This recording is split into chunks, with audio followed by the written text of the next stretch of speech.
world champion and naughty boy player, 10 years running here on this week's episode of Horror Hole. I'm Wyatt, and who's here with me today, as always? I'm Cody Briscoe, and I am really looking forward to the RuPaul's Drag Race Acting Challenge parody of this movie called Wyatt Gotta Be Black Phone.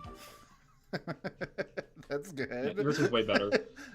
And we are here to talk about The Black Phone, directed by Scott Derrickson. Mm-hmm. Is this the first? Have we done like other Blumhouse films? Yes, we have. Oh my god! That we got to do the second one soon. Oh, for fuck's sake! Yeah, whenever do. Whenever it comes out on video on demand, because. Yeah, I don't know. That's like in a month or something, right? Like, yeah, I do need to watch it a second time, just because the first time I wasn't convinced you? I was watching a movie. Okay, it was like, do you need to watch it a second time before we do an episode? Yes, I do, because I could not tell you what the fuck happened in it. Well, yeah, we're here. We're talking about The Black Phone, and my only exposure to this was watching VHS 84. Was that the 85? 85, yeah. Whatever. Yeah. Where there was one of the shorts is in this universe, and I definitely like caught on to that, like the visual style and everything of the like dreams were very similar to how it was portrayed in that short. We'll talk about that more in depth. But Cody, what's your deal with this movie? Or these movies? We're actually going to be talking about both of the Black Phone movies. I should say that up front. We're not just talking about the first one. Yeah. We're talking about both of them. Well, this was a movie... Like, yeah.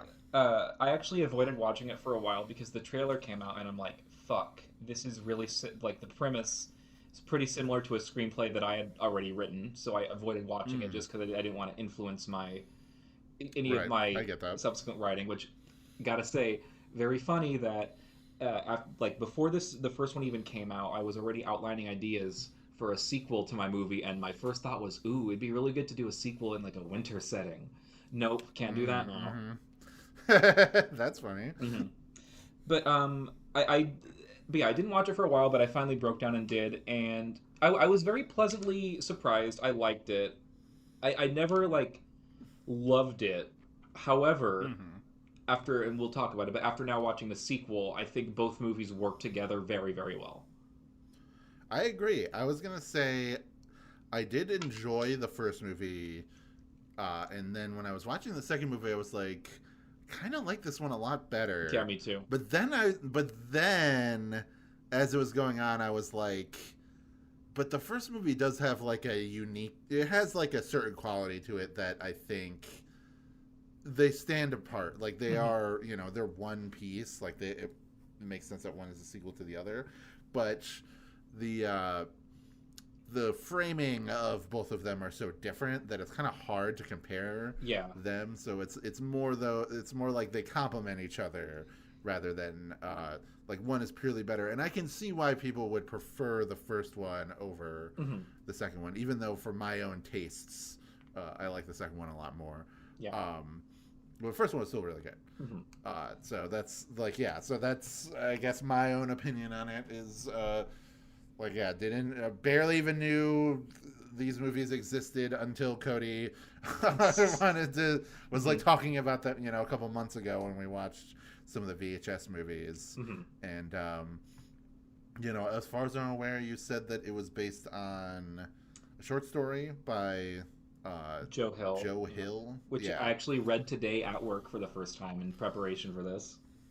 Oh, cool. How much does like the first movie like capture from the short story? It's different but similar at the same time, because like the short story, it's just 30 pages and it's just the events of Finn's captivity from his perspective, with some details changed. Like the grabber doesn't wear a mask and he's like a overweight fat guy named Albert.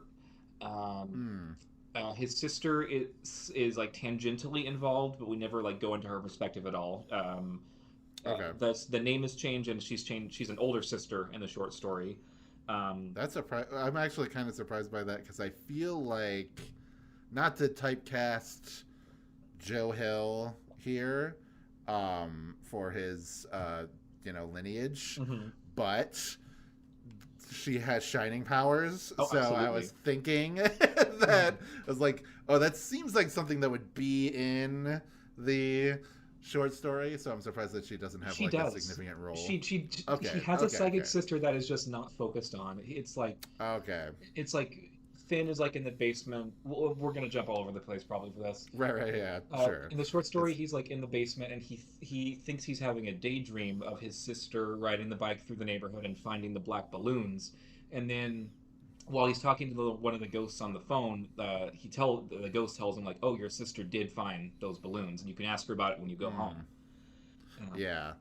I guess it's kind of similar to like when we did the Hellraiser movies, and I read Hellbound Heart. mhm. That it's like, oh, the like main girl of the movie is like, she's not the daughter, she's like a family friend, and that's so weird compared to like in the movie. It just feels like such a natural position Yeah. for her to be like, oh yeah, she's like a daughter. She's in this kind of she's thrown into this situation, kind of out of her control, Mhm. etc. She's not just some like random British lady that is also hanging out with them.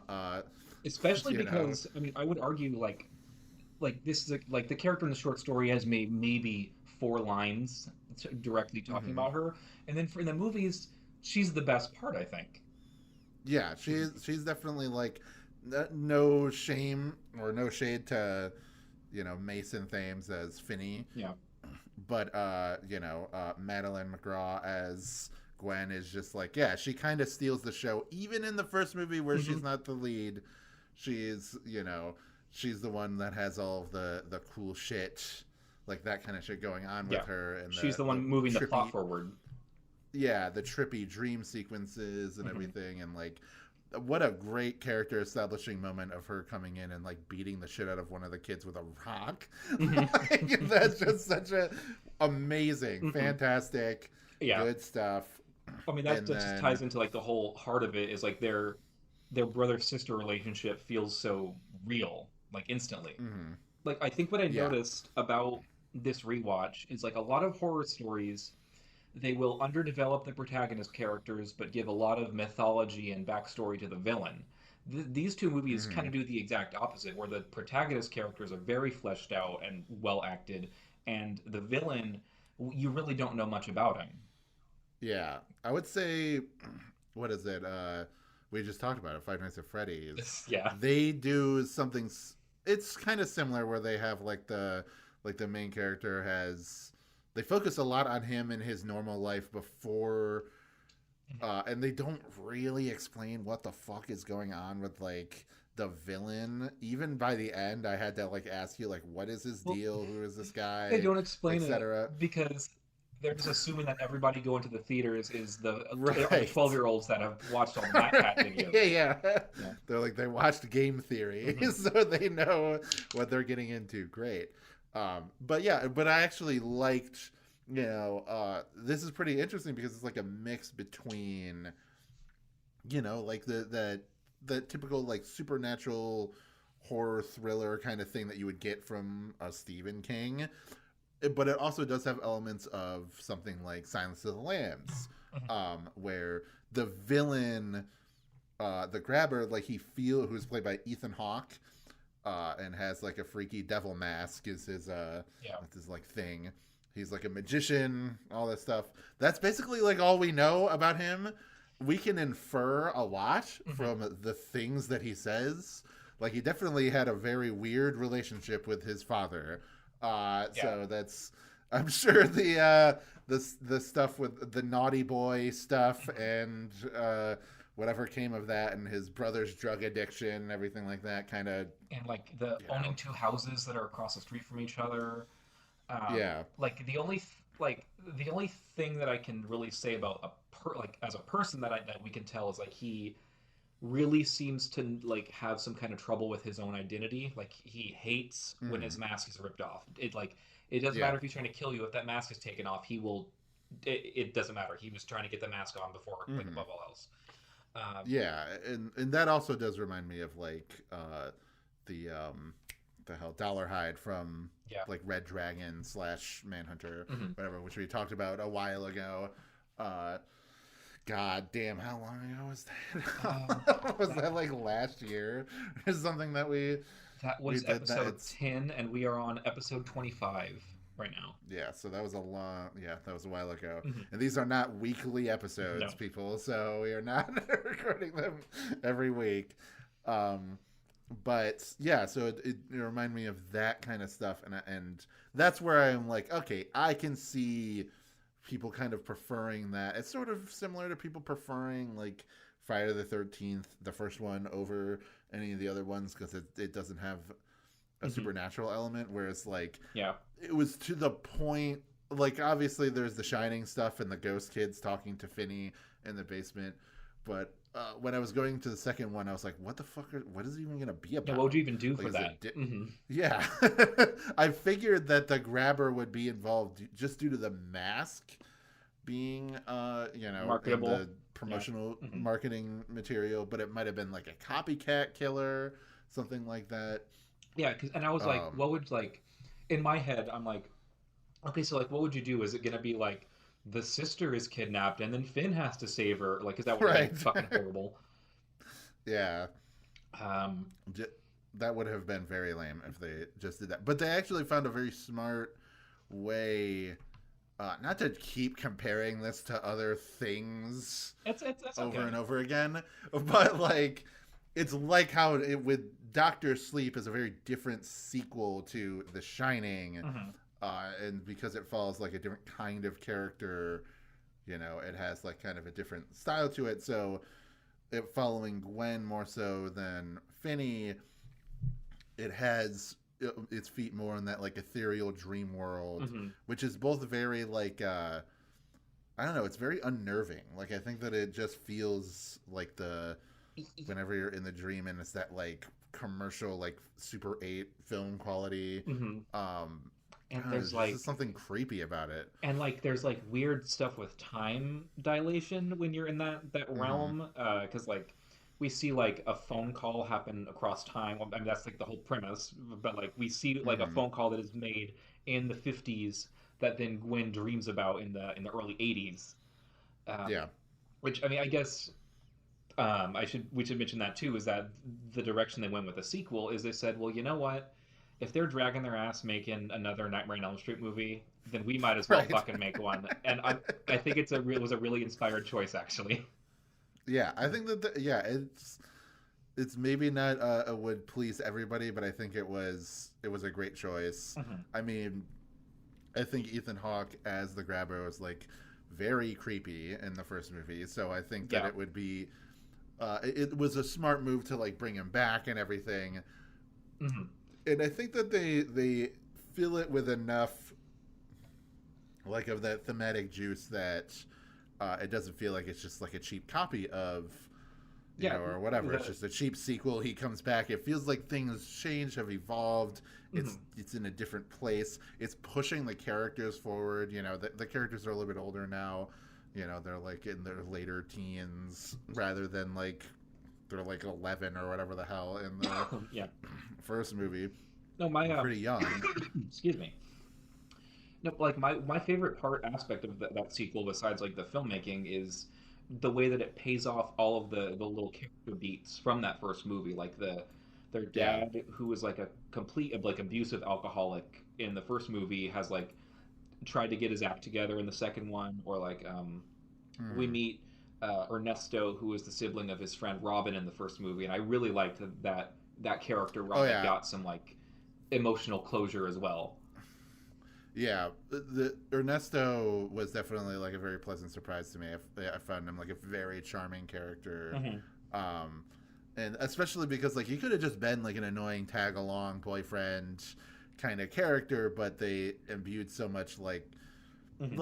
he had personality, had a connection to this story in a significant way. He had stakes in it, and he wasn't just like there for the ride. Yeah.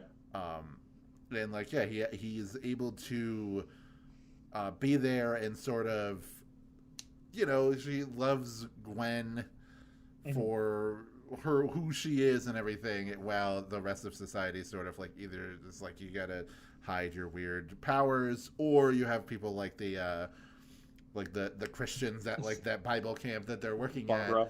they are all scandalized. Yeah, Barbara all scandalized by her cursing and her Mhm. brutish attitude and everything. So it's like, yeah, I really like.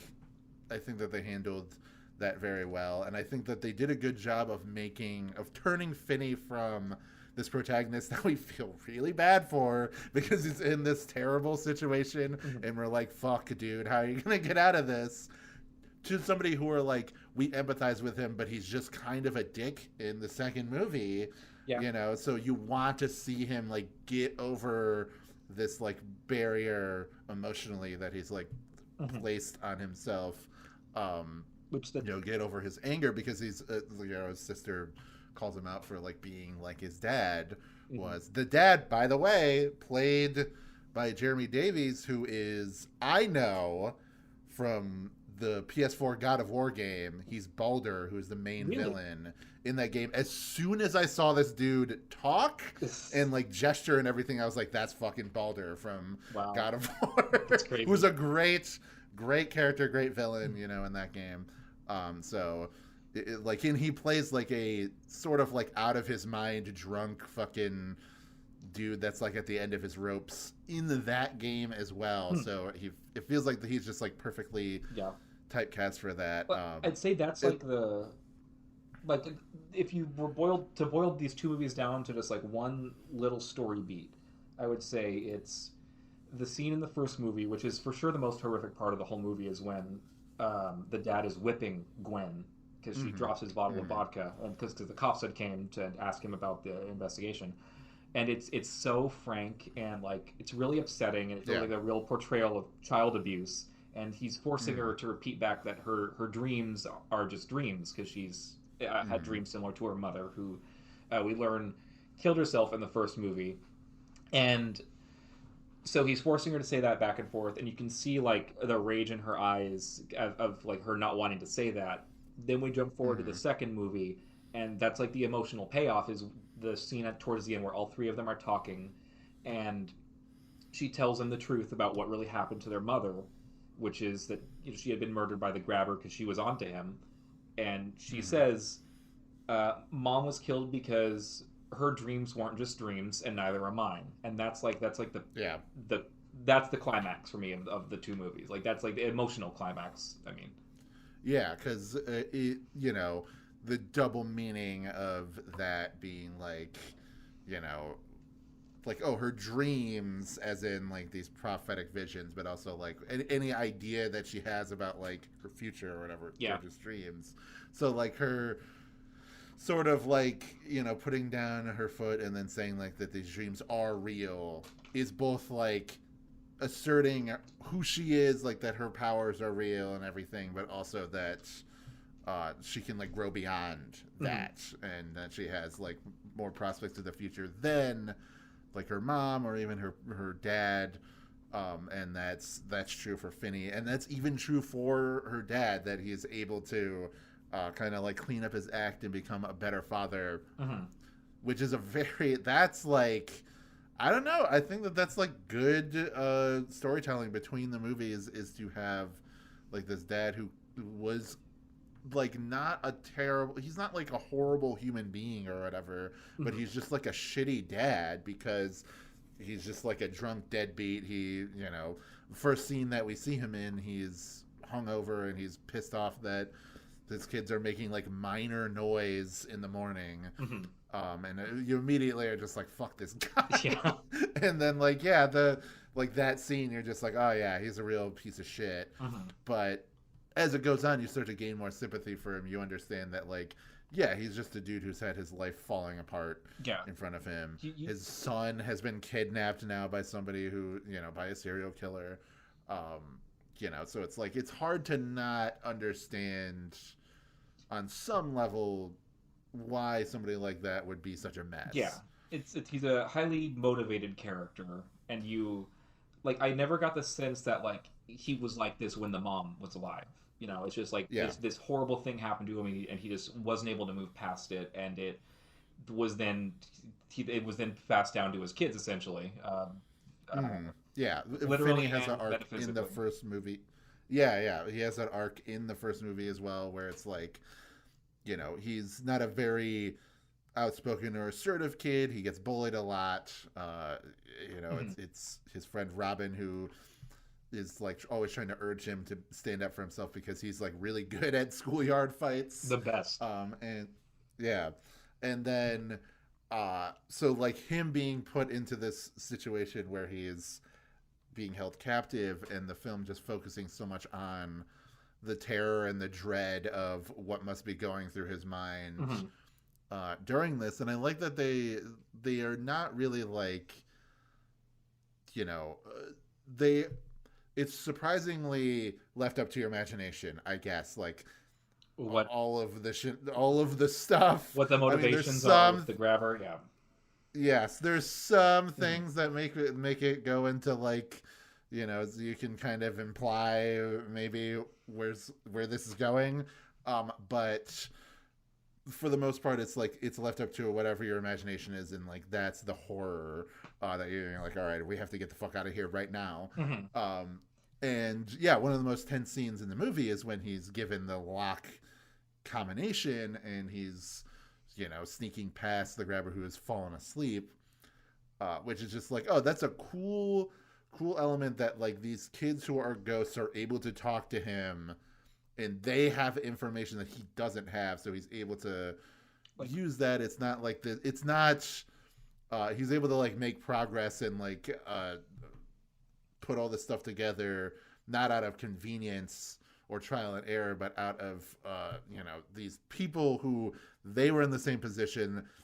They met a grim end, and now they're speaking up to help him. yeah. Is just a really cool structure to that movie. And yeah, that scene of him like escaping, getting out into the street, and then you realize like, fuck, he's this isn't the kind of guy that would like hesitate to kill him on the spot if he Hmm. made a noise out on the street. So like, Yeah. yeah, that you go from being like, come on, get the fuck out of here, to like, please nobody come out of your houses and check on this because he will die the second that Hmm.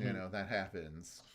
Yeah. um It's just the structure of that first movie. I really like because again we talked about how it's different than the first one, but how a lot of that movie is like a slow build of like a plan being formulated, and you are shown mhm, all the little pieces of it. Like the one kid tells him to get a cable out of this crack, and then we see how he's able to like get this grate down, and then we see the grate come back later during his like final plan, which is so good. The scene mhm, where he actually fights back and kills the grabber, mhm. because it's an exciting moment, and it also is like all of the little setups that we've seen throughout the whole movie are finally paid off in like one big scene.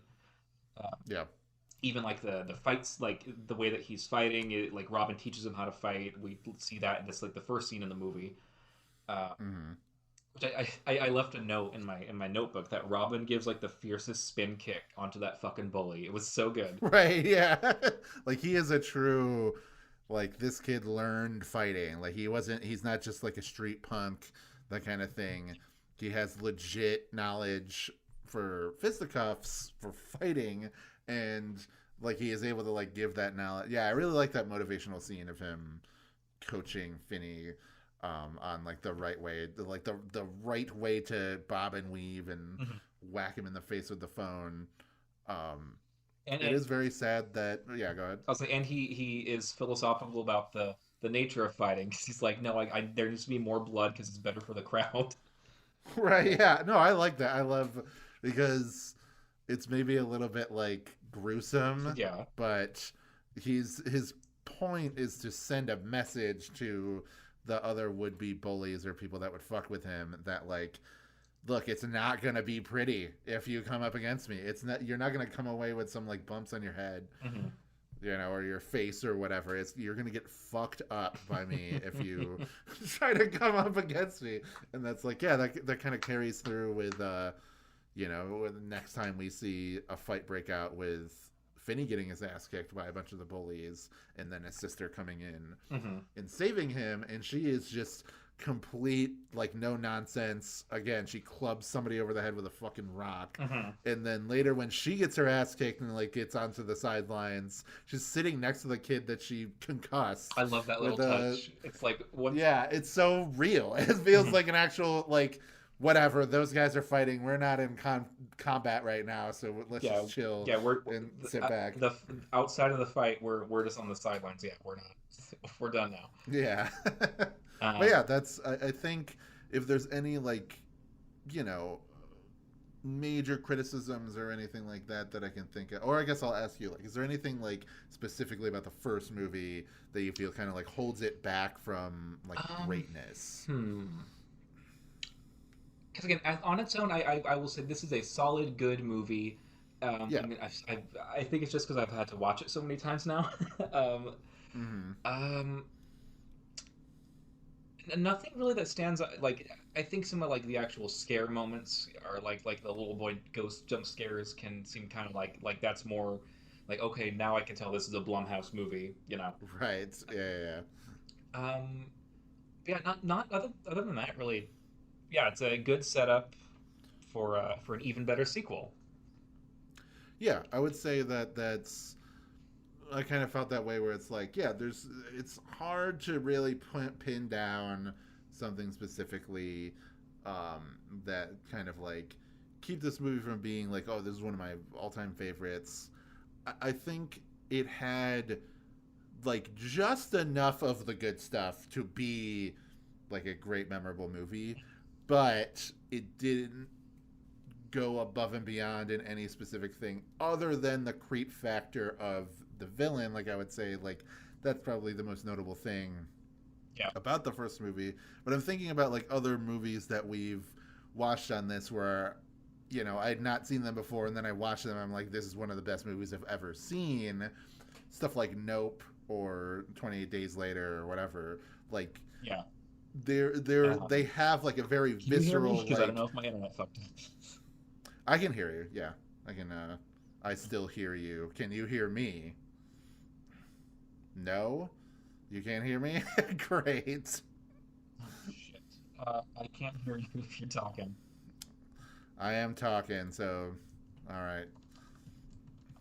I guess I'll have to edit this episode actually instead of just slapping the two files next to each other. Okay, I can hear you now. All right, good. Sorry.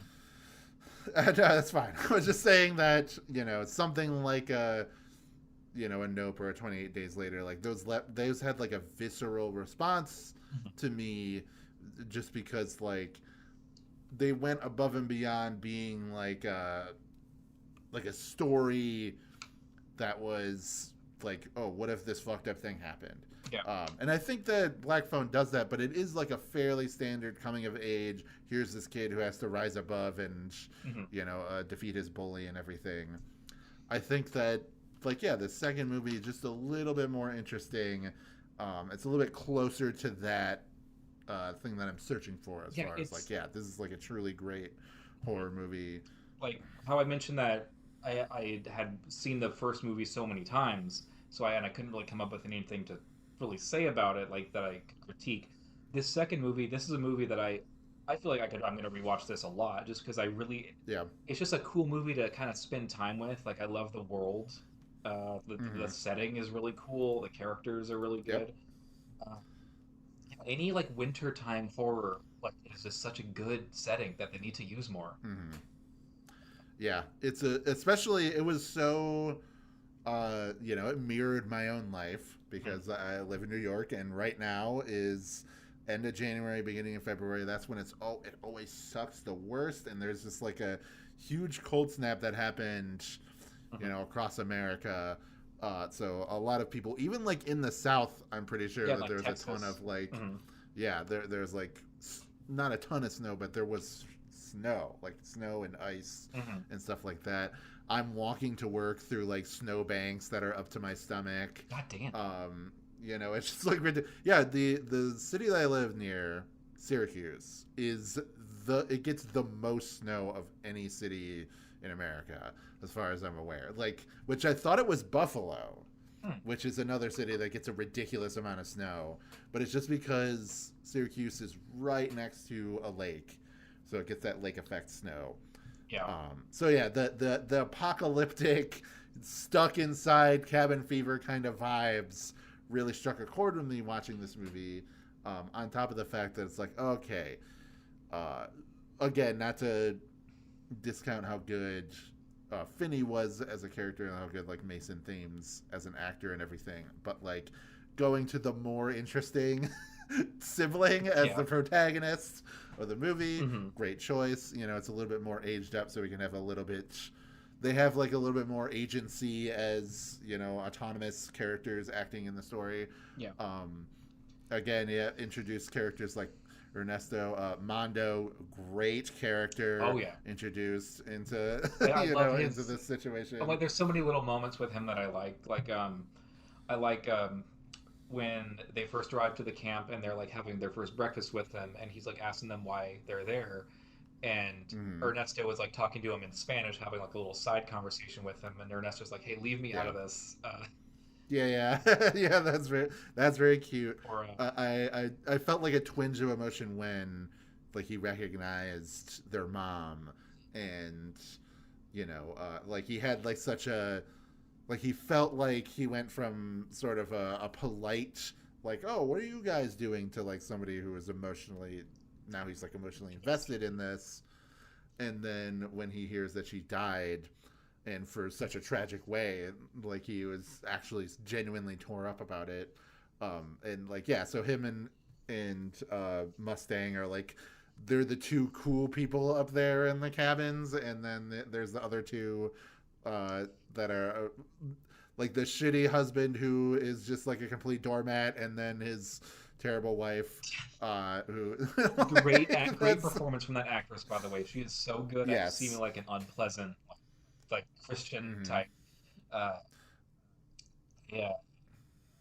What was it? Oh, so Armando. Yeah, another moment I love.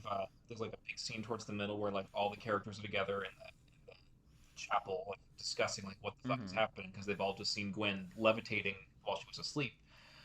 Yeah. And like while they're having the conversation, he just kind of naturally like it gets up on the stage and it kind of turns into like him preaching. Like that's just like kind of like Yeah, muscle that's memory awesome. for him. Mm-hmm. Um, what else? His little heart to heart scene with Finn before the big showdown, where he talks to Finn about like the pain that he can see in Finn's eyes, and then there's Mm-hmm. still a little bit of humor in it because Finn's smoking weed and Armando confiscates it and smells it, and it's like this isn't even good shit. I'm taking this. Yeah. Yeah, I love that. Using his role as an adult to just get weed for himself, which Yeah. is great. Hmm. Uh, but I was gonna say, oh yeah, the Uh, I really love how everybody's on the same page. Like, there are people like the Christian lady is like, oh, she's possessed by the devil, but they all comprehend the fact that something fucked up is happening, and they don't have to like, we have to convince the adults that there's something supernatural happening. No, they see it. It's like there's no way it could have been yeah. anything other than like the supernatural, what's going on. So we have to figure out what the fuck is going on, and them putting those pieces Yeah. together. And like um their kids are like kind of treated like they're on the same playing field too. Like it's not like they're mhm. like being talked down to really because they understand that like this situation is centered around them. Like Yeah, it's Gwen and Finn. like they are in mortal danger. Yeah, I like that, because at first, there's the, oh, she has to go sleep in the girls' cabin, and then they get in trouble when they're found out that like Gwen slept in the boys' cabins, because it's probably horrifically scary to sleep alone in a cabin in the middle of this while she has like her nightmare dreams. Um, and like, but after that point, they realize like, okay, she's in mortal peril by the grabber Yeah, we're gonna astral have people projecting into watching her you dreams. grab the clock. Yeah. So it's fine. Another thing I like specifically as a, but I like, I won't call myself a literature master or anything, but just as somebody who really likes Dante's Inferno, um, a lot of good references to that. There's the Really? fact that, yeah, because he mentions that hell isn't fire, it's ice, which the upper tiers of there's like some upper tiers of hell that are fire, but the bottom tier of hell where Satan resides in Dante's Inferno is like a lake of ice with all of the sinners frozen beneath the lake, and um, that's where what is it like? It's some fucking like Greek politicians, and then like Judas, and somebody else that are just being in like Cain or something are being like eaten by Satan. Yeah. And did you say Jesus Christ because of It cut out for me again. Okay, so that's good. But it came back as soon as you stopped talking, I guess. Right. But yeah, and then he so like the lake of ice is, that's a reference to Cocytus, which is that's the name of that lake of ice at the bottom of hell. And then it's also the name he even says like abandon all hope ye who enter here, which is that's like the words on the sign right before entering the cave that leads to hell in the Inferno. So, and I'm pretty sure Cocytus is also, and Dante's Inferno stole this from Evangelion, because Cocytus is the final barrier of, what is it called? That big, oh my god, the central dogma or whatever the fuck. There's so many terms. Yeah. Mm-hmm. That makes sense. I mean, it being like styled after like the circles of hell, and just in general, like Evangelion, it loves its like random Bible imagery and like religious or theological imagery and stuff like that. So yeah, I kind of like that too. Like in the first movie, you have Gwen speaking with Jesus. There is like sort of a religious element to this that doesn't feel too corny. But like it's actually like pretty scary when he gets the call from the grabber and he's talking about like being in hell and talking to him from hell, and the idea that like, oh fuck, these kids that he murdered are like trapped in hell with him. The only way to free their souls is to go and like dig up their bodies, which ties into the first movie, because like presumably he gets some kind of power or something from like his victims' bodies being like in unmarked graves or something, or them not being able to rest because of them being like, they were buried across the street from him in the first movie, and then they were found. So then that's why his spirit ended up back at this camp, because that's where the only other victims. Unless they make a third movie and they set up some other explanation, but that makes sense. Yeah. And that's the thing, is that like it could have been a poor choice or like over explained or over mythologized or whatever, but I think they add just enough to it without going too deep into creating this like insane mythology, which I don't necessarily have a problem with in like existing in horror movies or whatever, but it's just, it could have been a poor choice that overcomplicated things. It ended up just making the world feel more rich, and it just like added a lot more. Again, it added some more thematic depth to what's going on, and gave them like some really clear stakes and a really clear goal, and like a very solid finale for it. And to tie back into the Christian thing, like that's the heart of the story too.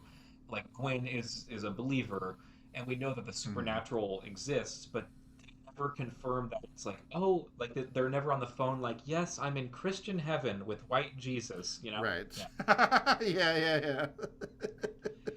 Just that like there is an afterlife, to some degree, and if you want to take it to that degree of like, it's not literally, it's never confirmed that the grabber is literally in hell, like the Dante Alighieri hell, but that might just be his perception of whatever karmic punishment that he is going through.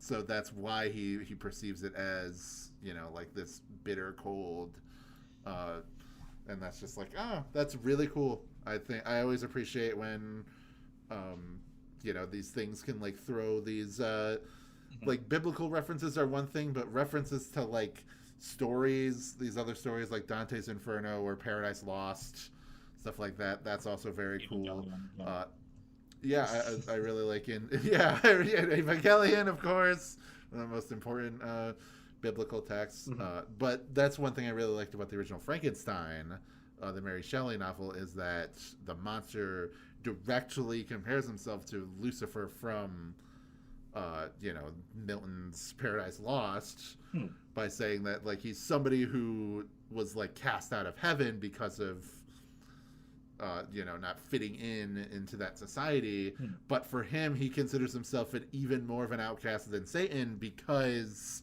he doesn't even have a hell to reign over. He's just a thing that shouldn't exist. And It belongs to no one. his creator, yeah, his creator is at fault. So he's like, "Fuck you, you piece of shit, Mhm. for making me.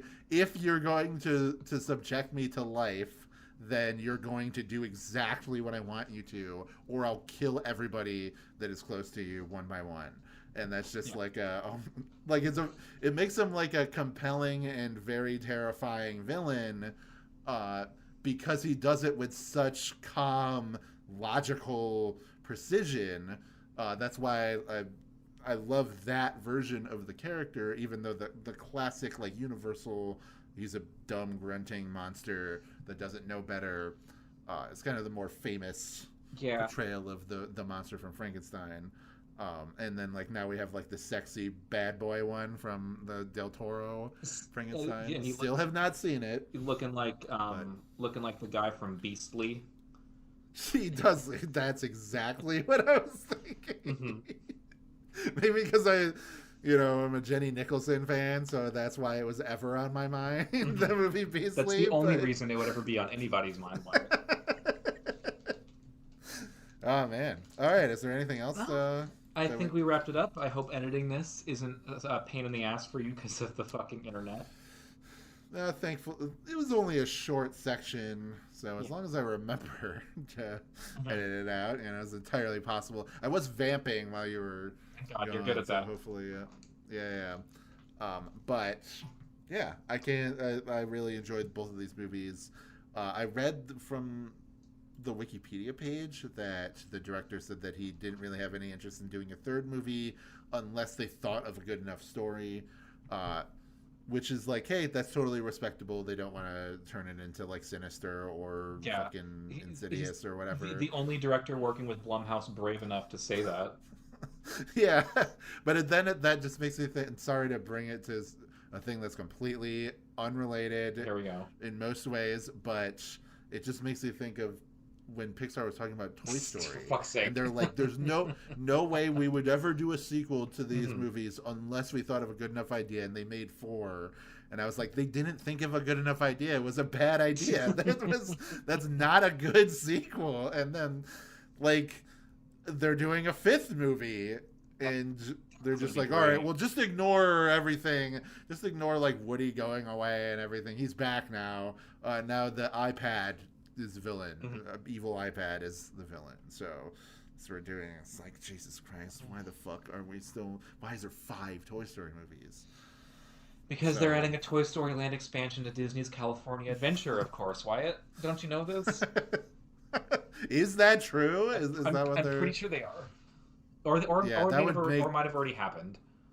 Yeah. Well, yeah. Either way, that would make sense. That's like, I always have to think about like, oh, why does this thing exist? Oh, theme parks. Well, I mean, it's Got it. we're completely off topic now, but it's like I said, when the first set pictures came out for the new Harry Potter show, of them filming on Right. Diagon Alley, and I was like, I told you all they were not going to change the look of any locations in this TV show because it needs to Mhm. line up with the Universal Studios that you're going to pay $100 Yeah. for. But that's so boring. That's really lame It is because lame. then it just is like it's just a shittier version of those It's- movies. It's literally So it's like, why the fuck would you want to watch the show when you can just watch the movie like these? Like, okay, regardless of your opinion on Harry Potter and J.K. Rowling, classic movies that are beloved by a lot of people. Why would you want to watch an inferior, strung out TV, like made for streaming, whatever version of that? You can get a nice, like, 90-minute movie, have a good time, Well, Well, the only reason that it's existing is because J.K. Rowling wants to watch a version of the story starring actors who have not publicly distanced themselves from her. Right, that's true. Yeah. That is funny. Well, I guess that's it for the Black Phone. What are we watching next, Yeah. Ryan? Oh, okay. So I think we got to go back. I wondered which one I wanted to pick, but I decided to just say fuck it. It's been a while since we did a J horror, so let's do Ju-on the Grudge. So the theatrical. We talked about the V Cinema Okay. version of it. We were talking about the theatrical movie that became the basis for the American The Grudge. Okay. Which I kind of want to watch that too, but it would be I just imagine it would be very redundant to watch it. Kind of like how, like, when we did Ring, I also wanted to watch The Ring, but like I just skimmed it to see, like, okay, what are the differences here? Oh, the tape is completely fucking different in that one. Okay, got that. Well, So yeah, maybe I'll skim okay, so that. she's All I not, know like, about that one. Skik- Yeah. Yeah, the only thing I remember about The Grudge is Buffy is in it. So that's like the big thing that I remember about it. So Well, did you ask where you can find me, or because it cut out Oh again? no, I didn't. Yeah, no, go For ahead. God's Where sake. can we find you? You can find me here on this YouTube channel.